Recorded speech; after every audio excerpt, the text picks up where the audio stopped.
Budget के एक दिन बाद इंडियन स्टॉक मार्केट में जबरदस्त रिकवरी देखी गई है। पावर ग्रिड ने 7% का जंप लगाया है और कल एफआईआईज और डीआईएस दोनों ने ही सेलिंग की है। हुंडई मोटर्स ने अपने क्वार्टर 3 के रिजल्ट्स प्रोवाइड किए हैं। हेलो दोस्तों, वेलकम बैक टू रोजाना मार्केट अपडेट, जहां हम डेली डिस्कस करते हैं मार्केट ने कैसा परफॉर्म किया है। चलिए स्टार्ट करते हैं मार्केट ओवरव्यू के साथ। दोस्तों, आज सेंसेक्स लगभग 950 पॉइंट अप पे क्लोज हुआ है 81,666 पे, और निफ्टी 50 भी 25,000 के ऊपर क्लोज हुआ है। बजट के बाद आज स्ट्रॉन्ग रिकवरी देखी गई है। कल जो बजट डे पे लॉस हुआ था उसको आज मार्केट ने रिकवर कर लिया है। सेंटीमेंट ओवरऑल पॉजिटिव रहा है आज। मिड कैप और स्मॉल कैप में दोनों में ही 1% की उछाल देखी गई है आज। चलिए अब डिस्कस करते हैं आज के टॉप परफॉर्मर्स। आज पावर ग्रिड लगभग 7.5% अप पे क्लोज हुआ है। इसका मेन रीजन, कंपनी ने फाइनेंशियल ईयर 26 के लिए केपेक्स गाइडेंस बढ़ाया है। पहले 28,000 करोड़ था, वो अब बढ़ के 32,000 करोड़ कर दिया है।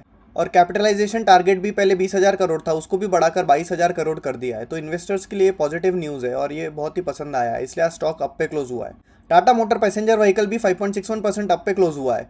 1 फेब को ऑटो सेल्स के नंबर आया है, जिसमें टाटा मोटर की नेक्सॉन ने बहुत ही अच्छा परफॉर्म किया और टॉप सेलिंग कार रही है। मारुति डिजायर को बीट किया है। अदानी पोर्ट भी आज 4.28% अप रहा है।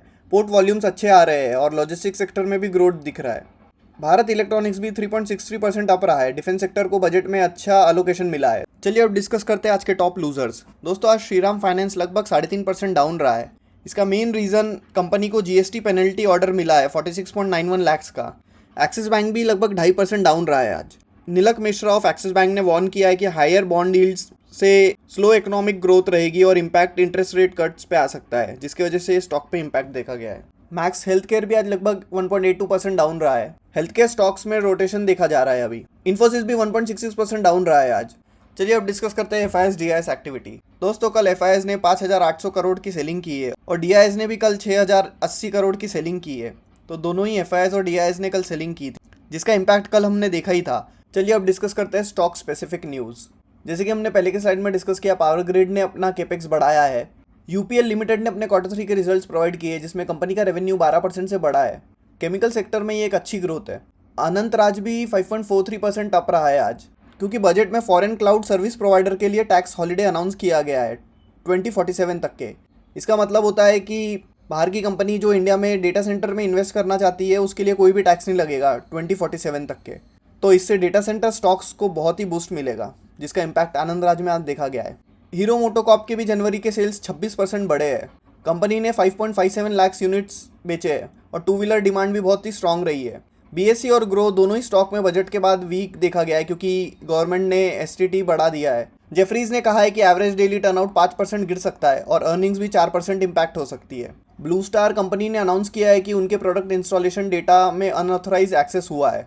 तो ये एक डेटा ब्रीच का सिनेरियो है, जिसमें कंपनी साइबर सिक्योरिटी एक्सपर्ट्स के साथ इन्वेस्टिगेट कर रही है। इसका डायरेक्टली इम्पैक्ट स्टॉक पे हुआ है। चलिए अब डिस्कस करते हैं क्वार्टर 3 रिजल्ट्स। दोस्तों, हुंडई मोटर्स ने अपने क्वार्टर 3 रिजल्ट्स प्रोवाइड किए, जिसमें कंपनी का नेट प्रॉफिट 6.5% से बढ़ा है ईयर ऑन ईयर बेसिस पे, और रेवेन्यू भी कंपनी का 8% से बढ़ा है। इबिट्टा कंपनी का 1960 करोड़ रहा है और मार्जिन भी 11.2% से स्टेबल रहे हैं।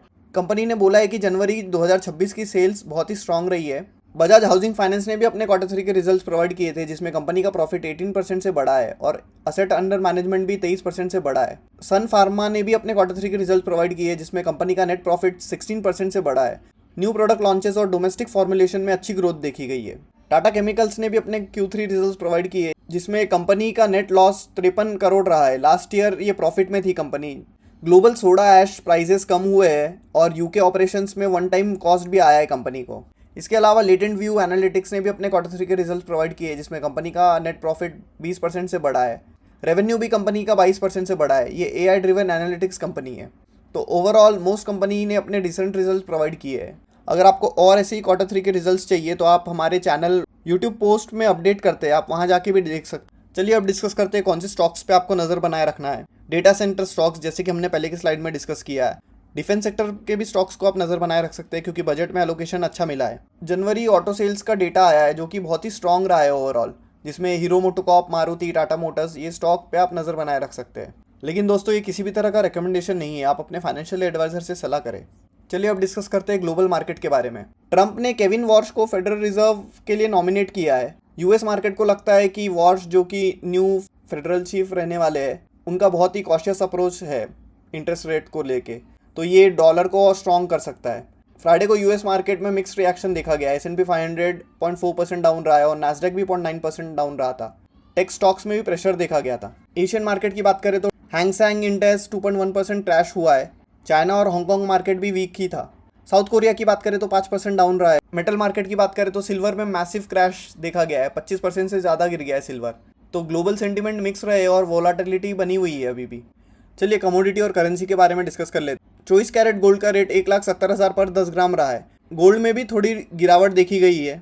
बिटकॉइन भी 70 लाख रहा है, इसमें भी गिरावट देखी गई है 2.5% की लगभग। क्रूड ऑयल भी वोलाटाइल बना हुआ है, अभी 65 से 69 पर बैरल चल रहा है। और USD INR की बात करें तो इंडियन रुपीज़ अभी 91.39 चल रहा है। रुपीज़ वीक ही होता जा रहा है। चलिए कल के प्रीव्यू के बारे में डिस्कस कर लेते हैं। RBI का इकोनॉमिक डेटा आने वाला है, जिसमें RBI मार्केट बोरिंग ऑक्शन होगा। बैंक लोन ग्रोथ और डिपॉजिट ग्रोथ डेटा आएगा। फॉरेन एक्सचेंज रिजर्व का भी अपडेट मिलेगा। और बहुत सारी कंपनीज़ के Q3 अर्निंग तो चल ही रहे हैं मार्केट में। तो दोस्तों ये रहा ओवरऑल मार्केट ओवरव्यू। अगर आपको वीडियो अच्छा लगा है तो लाइक ज़रूर करना, अपने फ्रेंड्स के साथ शेयर ज़रूर करना और चैनल को सब्सक्राइब नहीं किया है तो सब्सक्राइब ज़रूर करना।